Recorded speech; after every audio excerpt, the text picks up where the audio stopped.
मगध राजवंश है ये जगह। और यहां से एंट्री कौन मारा था? सिकंदर। तो भाई ये सिकंदर जब यहाँ पर आक्रमण किया तो मगध में कौन सा वंश था? नंद वंश। कौन सा वंश था? सिकंदर की सेना क्या ब्यास नदी पार की थी? सिकंदर की नौसेना प्रमुख था नियारकस और थल सेना का प्रमुख था सेल्यूकस निकेटर। खुद एलेक्जेंडर निकेटर यानी सिकंदर अपनी सेना के साथ लौट गया। इराक में बेबीलोन में 323 ईसा पूर्व इसकी क्या हो गई? मृत्यु हो गई। शहर का नाम बेबीलोन। जो सिकंदर, इसके पिताजी का नाम फिलिप, इसके गुरुजी का नाम अरस्तु, अरस्तु के गुरु का नाम प्लेटो, उनके गुरु का नाम सुकरात। सुकरात को जहर देकर मार दिया गया था। बहुत बड़े दार्शनिक थे। उन्होंने क्या कह दिया था? उन्होंने कहा था कि जो देवी देवताओं को बलि चढ़ाया जाता है, जैसे मुसलमान में भी बलि दिया जाता है, हिंदू धर्म में भी किसी किसी जगह पे क्या जाता है? बलि दिया जाता है। तो वैसे ही उन्होंने भी कहा था कि ये सब चीजें गलत है, ये सब नहीं करना चाहिए। उनको टंगवा दिया फांसी, उन्हीं का बलि चढ़ा दिया। धार्मिक चीज बड़ी उठपटांग होता है। सोच रहा है यहाँ पे कुछ अच्छा बोलो चाहे खराब, मतलब नहीं है। तू बोला काहे रे, सीधे कर दो। तो ये सुकरात थे। सुकरात के चेला का नाम प्लेटो, प्लेटो के चेला अरस्तु, अरस्तु के चेला सिकंदर। तो गुरु का महान देखे बड़का बड़का ये सब एक ग्रेड के पहले गुरु था सब। आजकल ना चेला उस तरह रह गया ना गुरु उस तरह रह गया, दोनों की गलती हो चुकी है। चेला भी वैसे ही रह गया ना आजकल का। चलिए देखिए, तो यहाँ पर ये तो मर गए। अब एक बात बताइए, अभी भी तो यहाँ नंद वंश चल रहा है। नंद वंश के बाद ना आएगा मौर्य वंश। सिकंदर का आक्रमण मौर्य वंश से पहले हुआ या मौर्य वंश के बाद? मौर्य वंश से पहले। किसका आक्रमण हो गया? सिकंदर का। लेकिन ऐसा नहीं है कि सिकंदर भारत पर आक्रमण करने वाला पहला राजा था। सिकंदर भारत पर आक्रमण करने वाला पहला राजा नहीं था। सिकंदर से पहले जगह पड़ जाता था, ये पाकिस्तान है, यहाँ पर जगह का नाम है ईरान। अभी भी आप देख रहे हो बड़ा टेंशन से गुजर रहा है, हालांकि जो बाइडेन आए तो थोड़ा ठीक ठाक है। तो ईरान में हकमनी वंश था। कौन सा वंश था? हकमनी वंश। हकमनी वंश के शासक डेरियस। हकमनी वंश के शासक डेरियस। क्या नाम था? डेरियस। डेरियस। हकमनी वंश के शासक डेरियस प्रथम। इन्हें हम लोग दाए बाहु कहते हैं। क्या कहते हैं? दाए बाहु। इसने पहला आक्रमण किया, किंतु ये भी उतना सफल नहीं हुआ। यहाँ पर ही कुछ खास काम नहीं किया, लौट गया, इसलिए इसका कोई खास महत्वता नहीं है। तो आपसे कहेगा कि क्या भारत पर आक्रमण करने वाला पहला विदेशी सिकंदर था? हाँ, सिकंदर था। इसका मतलब मखदूमिया वंश नहीं था जो मैसेडोनिया से आया था, क्या वो था? नहीं था। सिर्फ भारत पर आक्रमण करने वाला पहला वंश कौन था? हकमनी वंश। पहला वंश हकमनी वंश। हकमनी वंश कहाँ पे था भैया? ईरान। हकमनी वंश ईरान। हकमनी वंश कहाँ था? ईरान। हकमनी वंश के शासक कौन थे? डेरियस। उन्होंने भारत पर आक्रमण किया। बहुत बड़े ना राजा थे, ना ही बहुत बड़ा आक्रमण था, इसलिए इस पे कोई खास चर्चा नहीं होती है। लेकिन हाँ, याद रखना चाहिए कि मौर्य वंश की स्थापना से पहले, मौर्य वंश की स्थापना से पहले कौन कौन आक्रमण करके गया है? सिकंदर। और सिकंदर से पहले डेरियस। डेरियस किस देश का था? ईरान। कौन सा वंश था? हकमनी वंश का। कोई बहुत बड़ा आक्रमण हुआ? नहीं हुआ। अब हम लोग सीधा एंट्री मारते हैं किधर पे? मौर्य वंश की ओर। अब देखिए, चाणक्य ने किसका फाइल निपटा दिया? सिकंदर का। किसका निपट गया? सिकंदर। अब चाणक्य के आगे अगला रास्ता क्या था? हाँ, धनानंद। चाणक्य के आगे अगला रास्ता धनानंद था। धनानंद को मारने के लिए इसने अपने सबसे प्रिय शिष्य किसे चुना? चंद्रगुप्त। चंद्रगुप्त मौर्य को। चंद्रगुप्त मौर्य की माता का नाम मोरा था। ये लोग पशु वगैरह पालते थे। ऐसा कहा जाता है कि ये निम्न जाति के थे। किस जाति के? निम्न जाति के। हालांकि कई जगह पे इन्हें मतलब क्षत्रिय बताया गया, लेकिन ये क्षत्रिय थे नहीं। ये किस जाति के थे? निम्न जाति के रहने वाले थे। किसी को कोई दिक्कत नहीं। तो महापद्मनंद का बेटा धनानंद। धनानंद ने किसकी बेइज्जती किया था? चाणक्य की। चाणक्य ने अपना किस शिष्य को चुना? चंद्रगुप्त मौर्य। किसे चुना? चंद्रगुप्त मौर्य। चंद्रगुप्त मौर्य जो थे उसने वो इसके माता का नाम क्या था? मोरा। ऐसा कहा जाता है कि इनके पिता को बंदी बना लिया था चंद्रगुप्त मौर्य। तो देखिए, सॉरी, धनानंद। तो धनानंद से दुश्मनी चंद्रगुप्त मौर्य की भी थी। किसको लेकर? पिता को लेकर, चंद्रगुप्त मौर्य को भी। और धनानंद से दुश्मनी चाणक्य को भी थी, अपनी बेइज्जती को लेकर। और धनानंद से दुश्मनी खुद उसके पूरी मगध की प्रजा को भी थी। ये हमेशा नशा में मिलीन रहता था। खुद इसकी बेटी दूरधरा इसको पसंद नहीं करती थी, बाबूजी को अपने। दूरधरा जो थी इसकी खुद की बेटी थी, उसको ज्यादा पसंद नहीं करती थी। तो ये इस सब को देखते हुए अगल बगल के साम्राज्य को धीरे धीरे मौर्य, चंद्रगुप्त मौर्य तथा इसके गुरु का नाम क्या था, चाणक्य। क्या नाम, चाणक्य। ये लोग अगल बगल के साम्राज्य को, किसको, अगल बगल के साम्राज्य को क्या करने लगे, मिलाने लगे और अपने ओर लेने लगे। और इन्होंने डिसाइड किया कि अब हमको कहां आक्रमण करना है, मगध में करना है। हालांकि इनका पहला आक्रमण सफल हुआ था कि असफल हो गया था, असफल हो गया था, क्योंकि डायरेक्ट कहां चल गए थे, पाटलिपुत्रा। डायरेक्ट ये लोग पाटलिपुत्रा चले आए थे, क्योंकि मगध की राजधानी जो हो गई थी, क्या हो गई थी, पाटलिपुत्रा। मगध की राजधानी पाटलिपुत्रा हो गई थी। लेकिन ये सफल नहीं हो पाए थे, सफल नहीं हो पाए। बाद में धीरे धीरे अलग अलग साम्राज्य को मिलाते गए, छोटी बड़ी सेना सबको मिलाते गए और अचानक आक्रमण कहां किया था, मगध में। और मगध में जब आक्रमण किया तो दूरधरा इत्यादि के सहयोग से इन्होंने महल के उस गुप्त रास्ते का पता लगा दिया जो सीधे कहां जाता था, महल के अंदर। और धनानंद का क्या कर दिया था, अंत कर दिया। और धनानंद के अंत के बाद भारत में कौन सा वंश आ गया, मौर्य वंश। कौन सा वंश भैया, मौर्य वंश। इससे पहले कितने वंश आप देख चुके हैं, देखिए, हसीन मशूक शाह, हसीन मशूक शाह, हसीन मशूक शाह। कौन सा वंश, हर्यंग वंश, शिशुनाग वंश, नंद वंश। नंद वंश के पहले शासक धनानंद, सॉरी महापदम नंद, कलिंग पर आक्रमण किया था, क्षत्रियों का नाश करके सर्व छत्रांतक उपाधि, कलिंग पर जीत कर एकराट की उपाधि धारण किया था, ये धनानंद। धनानंद का बेटा, सॉरी महापदम नंद, महापदम नंद का बेटा धनानंद। धनानंद ने उड़ीसा यानी कलिंग में नहर का निर्माण किया था। इसने चाणक्य को निकाल दिया। इसकी हत्या किसने किया, चंद्रगुप्त मौर्य। कौन से वंश की स्थापना कर दिया, मौर्य वंश। क्या जगह भी चेंज हुआ था, नहीं। जगह चेंज हुआ, नहीं, जगह तो वही था, केवल क्या चेंज हुआ, गद्दी चेंज हुआ। जिस तरह भारत आज भी जगह है, मनमोहन सिंह की जगह गद्दी चेंज हो गया, किसका, नरेंद्र मोदी जी। मोदी जी का क्या हुआ, बस गद्दी चेंज हुआ। उसी तरह यहाँ पे भी चेंज हुआ। अब मौर्य वंश के संस्थापक थे चंद्रगुप्त मौर्य।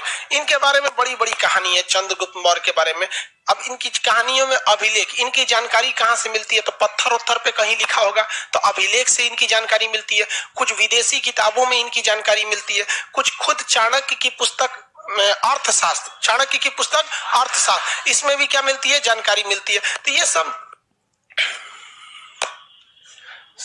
सर हम खाली नक्शा में भरते हैं, महापदम नंद कर दिया अपनी, और खाली नक्शा में भरता है। चलिए ध्यान दीजिए यहाँ पर। तो अब हम लोग स्टार्ट करते हैं किसके बारे में, मौर्य वंश। मौर्य वंश के संस्थापक चंद्रगुप्त मौर्य। ऊंचे जाति की या निम्न जाति की, तो जब ये निम्न जाति के थे सिंहासन पर बैठेंगे तो इनका तो विरोध जेन्युइन है, क्योंकि पहले कहा गया कि भाई क्षत्रिय ब्राह्मण ही क्या रहता था, भारत में पहले राजा रहता था। तो चाणक्य ने लोगों को बहुत समझाया था कि नहीं भैया ये क्या चीज है, योग्य है। इधर धनानंद को मार दिया, किसने मार दिया था, चंद्रगुप्त मौर्य। और किस वंश का अंत किया, नंद वंश का अंत किया। नंद वंश को क्या कर दिया भैया, अंत कर दिया, नंद का समापन। कौन सा वंश, मौर्य वंश। राजा का नाम चंद्रगुप्त, चंद्रगुप्त मौर्य, मौर्य वंश की स्थापना किया। अब जरा थोड़ा सा फ्लैशबैक में चलते हैं। यहाँ आक्रमण किसने किया था, सिकंदर। किसने किया, सिकंदर। कब किया था, 326 ईसा पूर्व। राजा उस समय कौन था, धनानंद, राजा धनानंद। क्या वो धनानंद को आक्रमण करने के लिए ब्यास नदी को पार किया था, नहीं, ब्यास नदी को पार नहीं किया। किसी को कोई दिक्कत नहीं है, आगे बढ़ जाए।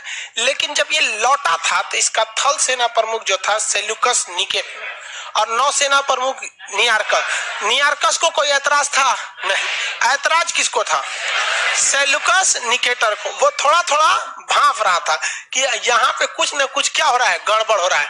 तो लौट कर आया कौन, सेल्यूकस निकेटर।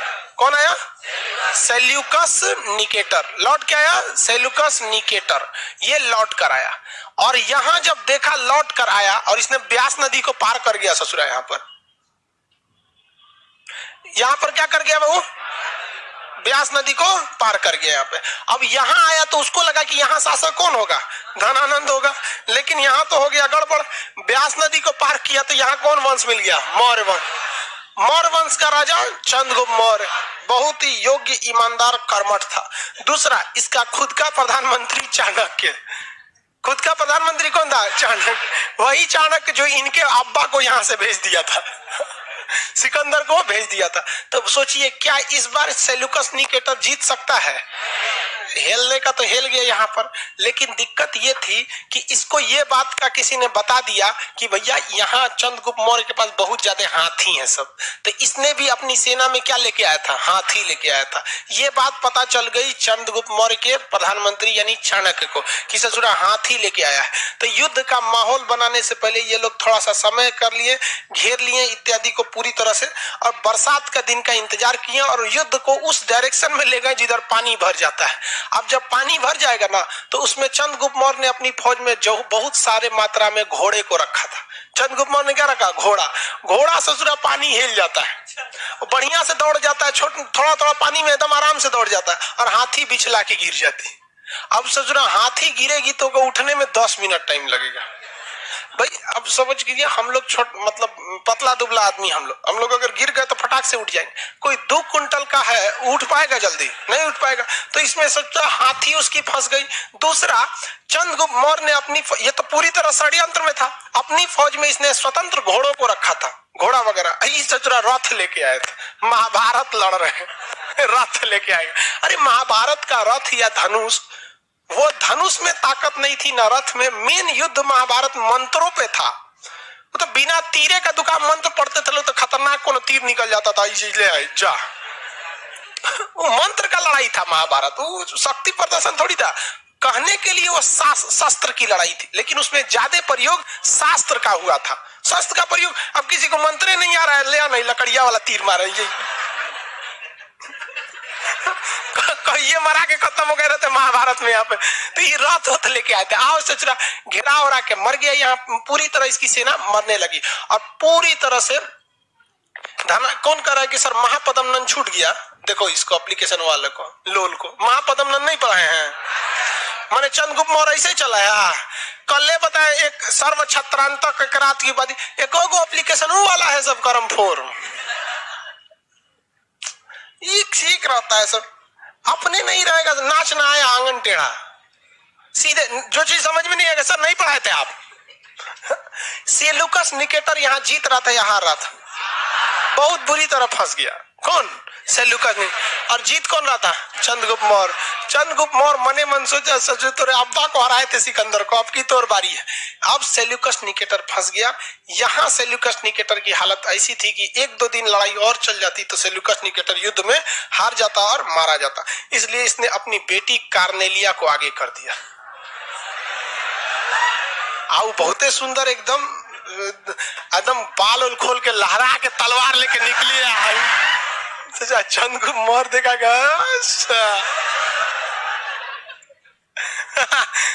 अब उसके आगे आप समझ में करते हैं। फर्स्ट टाइम देखा तुझे लव हो गया, सेकंड टाइम में सब हो गया। चंद्रगुप्त मौर्य ने किसको बोला? सेल्यूकस निकेटर को, बबुआ हम एकरा से ब्याह कर तो। दोनों में क्या हो गया? शादी ब्याह हो गया। आए थे युद्ध का नगाड़ा बजाने, बज गया तिलक। नहीं समझ गया? तिलक हो गया। अब दोनों में क्या हो गया? शादी हो गया। तो चंद्रगुप्त मौर्य ने शादी किससे किया? कार्नेलिया, जिसे हम लोग हेलन भी कहते हैं। क्या कहते हैं? हेलन। कार्नेलिया को क्या कहते हैं? हेलन कहते हैं। अब वो क्या बन गए? ससुर जी। क्या बन गए? ससुर जी। लेकिन ये बताइए, कभी ऐसा बाप निश्चिंत होकर रह सकता है, वो भी ऐसे दामाद से जिसे युद्ध के मैदान में लड़ाई लड़ रहा था कुछ दिन पहले? नहीं।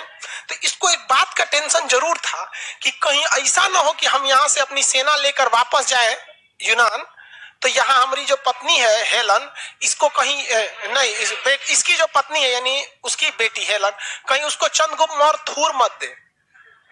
अगर थूर थार दिया तो दिक्कत हो जाएगा। तो इसने सोचा थूरे ना, इसके लिए क्या करें? तो दहेज दिया। क्या दिया? दहेज। दहेज में एरिया, आराकोसिया, जेड्रोसिया, पेरिस्पेमियाई, ये 4 गो क्षेत्र दहेज में दे दिया। एरिया, आराकोसिया, जेड्रोसिया, पेरिस्पेमियाई का वर्तमान नाम है काबुल, करधान, मकरात और हेरान। काबुल, कंधार, मकरान और हेरात। काबुल, कंधार पूरा अफगानिस्तान था उस तरह, मकरात और हेरात ये पूरा पाकिस्तान। तो चंद्रगुप्त मौर्य के दहेज में मिला था पूरा पाकिस्तान और पूरा अफगानिस्तान। एक बिहारी के छोड़े हुए दहेज पर आज 2 देश खड़े हैं सब। इतिहास गवाह है, सोचो बिहारी बहुत दहेज लेता है। अरे बाप रे बाप, गजब। लेकिन भाई बहुत गलत है ये, आप लोग समझिए इसको गलत। दहेज हमको सोचो, दहेज में हमको लगता है कि खूब से खूब हमें 11-12 हजार रुपया से ज्यादा ना मिलने वाला, बहुत हो गया। आप क्या करेंगे दहेज लेके, कितना दे सकते हैं? हाँ, इतना तो मतलब देने के लिए चंद्रगुप्त मौर्य के पास भी नहीं रहेगा। हम किसी का पेट नहीं भर सकते ना इच्छा। भाई हमको जितना रहेगा हम अपने हिसाब से रखेंगे। सबको कहते हैं आप ज्यादा दहेज लेंगे, ज्यादा नखड़ा उठाना पड़ेगा, ज्यादा खर्च करना पड़ेगा। और लड़की को भी कहते हैं जो ज्यादा दहेज लेता है, आप ससुराल को ससुराल नहीं अपना हॉस्टल समझिए, जिसका एक ही बार फीस भर दिए आप लोग।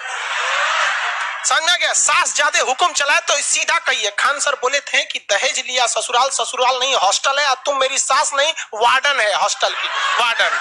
यहाँ पे तू पैसों लेगी, दहेजों लेगी, इज्जत लेगी, कोई एक चीज मिलेगा, एक चीज, सम्मान या पैसा, डिसाइड करियो क्या मिलना चाहिए आपको। पैसा कोई बहुत बड़ा चीज नहीं होता है यहाँ पे। समझ में आया कि नहीं गया? कौन चीज हो गया? तोरा वैसो दहेज ना मिलेगा, टेंशन नहीं। सर हम नहीं लेंगे, एक मिल वो कहाँ करेगा? लड़की लोग बताओ उसको मिलेगा? तो लड़की मिल जाए बहुत है।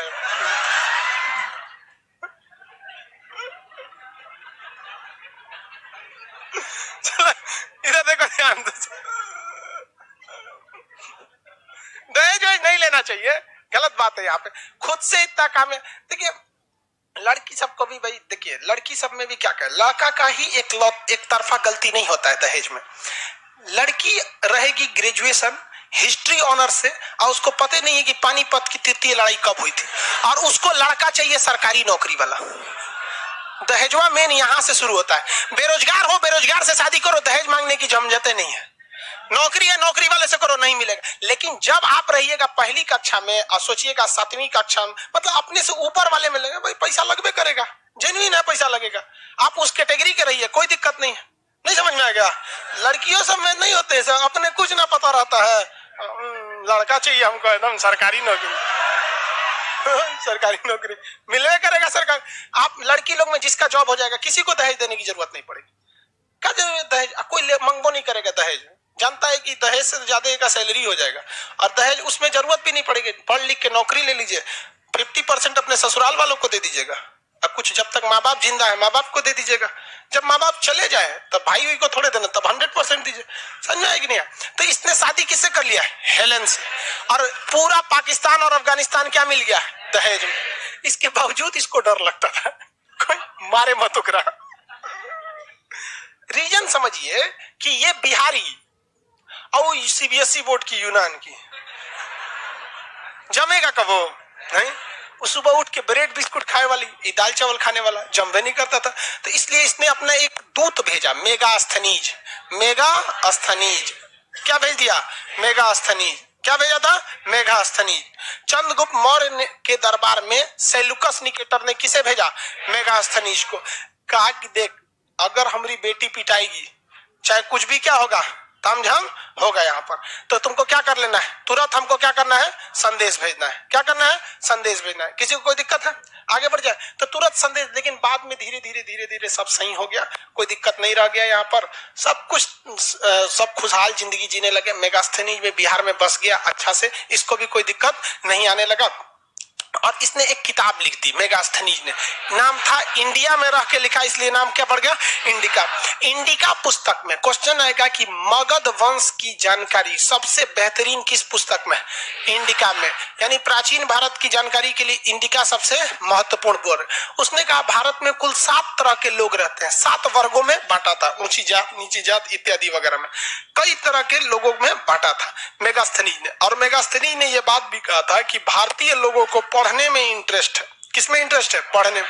लिखने में इंटरेस्ट नहीं है, ये लिखना नहीं चाहते, केवल क्या करना चाहते हैं? पढ़ना चाहते हैं। और इसी मेगास्थनीज ने संदेश भेजवाया था किस पे? सेल्यूकस निकेटर का। मतलब सब चीज ठीक ठाक है, हेलन आपकी ठीक रह रही है। चंद्रगुप्त मौर्य ने एक दिन मेगास्थनीज से पूछा कि रे बकलोलवा, जब उसको बियाह कराना था हमरा से, बेटियों देना था, दहेजो देना था, तो युद्ध काय किया था? वो कहा कि बकलोल है आप, ओकरा हाथी चाहिए था। उधर कोनो हाथी ठीक ठाक नहीं मिल रही थी सब, यूरोप वगैरह में सब जो हाथी थी सब सीबीएसई बोर्ड की थी, सब सुस्त टाइप की। तो यहाँ से वो हिंदी मीडियम वाली हाथी ले जाना चाहता था कलिंग से। कहा कि ओ माय गॉड हाथी चाहिए थी। कहा कि बुलाओ बुलाओ बुलाओ। 500 हाथी क्या किया, गिफ्ट में दे दिया। कौन बड़का गिफ्ट दिया, दहेज में कितना लिया ही नहीं देख रहे हैं। अच्छा दहेज की भी एक सीमा होती है, दूधों को देश दहेज में ले लिया। हद होता है। हाँ बेटी दहेज सब कुछ, एगो दार्शनिक वगैरह भी लिया। तो खैर ये सब चीज चलते रही।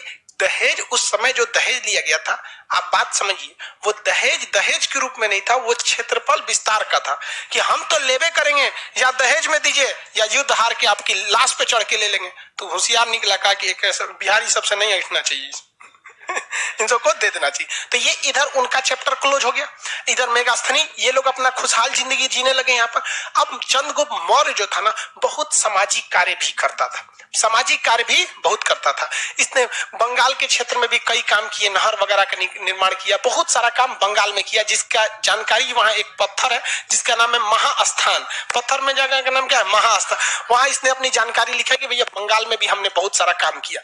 उत्तर प्रदेश का गोरखपुर में वहां पे शाहगौर जगह है, उत्तर प्रदेश में गोरखपुर है जहां शाहगौर जगह है। तो उत्तर प्रदेश भी किसके अंडर में आ रहा था, चंद्रगुप्त मौर्य में। चंद्रगुप्त मौर्य के समय उत्तर प्रदेश में गया तो वहां भीषण अकाल पड़ गया। भीषण क्या पड़ गया, अकाल पड़ गया। तो वहां पर चंद्रगुप्त मौर्य ने कहा कि लोगों को, जो धनी लोग हैं वो कुछ कुछ क्या कर सके, दान दे। मैं स्वयं दान दे रहा हूं अकाल पीड़ित लोगों को। आप सारे लोगों से अपील करते हैं कि ये पीएम केयर फंड में आप लोग भी पैसा दीजिए। नरेंद्र मोदी जी ने डोनेट वाला बात निकाला था ना, चंद्रगुप्त मौर्य से निकाला था कि आप सब लोग डोनेट कीजिए, हम भी डोनेट कर रहे हैं। तो चंद्रगुप्त मौर्य ने अकाल के समय लोगों की मदद करने के लिए, अकाल के समय मदद करने के लिए जो जानकारी दिया वो किस अभिलेख से मिला है, शाहगौर अभिलेख। कौन सा अभिलेख, शाहगौर। अकाल में दिए गए राहत सामग्री की जानकारी किस अभिलेख से मिला, शाहगौर।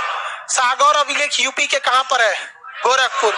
गोरखपुर का शाहगौर अभिलेख किसने बनवाया, चंद्रगुप्त मौर्य। अभिलेख का मतलब क्या होता है, पत्थर पर लिख देना, पत्थर पर क्या कर देना, लिख देना। किसी को कोई दिक्कत नहीं यहाँ पर। चंद्रगुप्त मौर्य ने कौन से धर्म को अपनाया था, चंद्रगुप्त मौर्य ने जैन धर्म को अपनाया था। किसके नेतृत्व में, स्थूलबाहु या भद्रबाहु, भद्रबाहु के नेतृत्व में अपनाया था। किसके नेतृत्व में, भद्रबाहु। चंद्रगुप्त मौर्य का जो साम्राज्य था वो केवल पूरब या मध्य भारत में नहीं था, बल्कि इवन की गुजरात में भी था। कहां पर था, गुजरात में था। कैसे पता चलता है कि गुजरात का एक शासक था जिसका नाम था रुद्रदामन।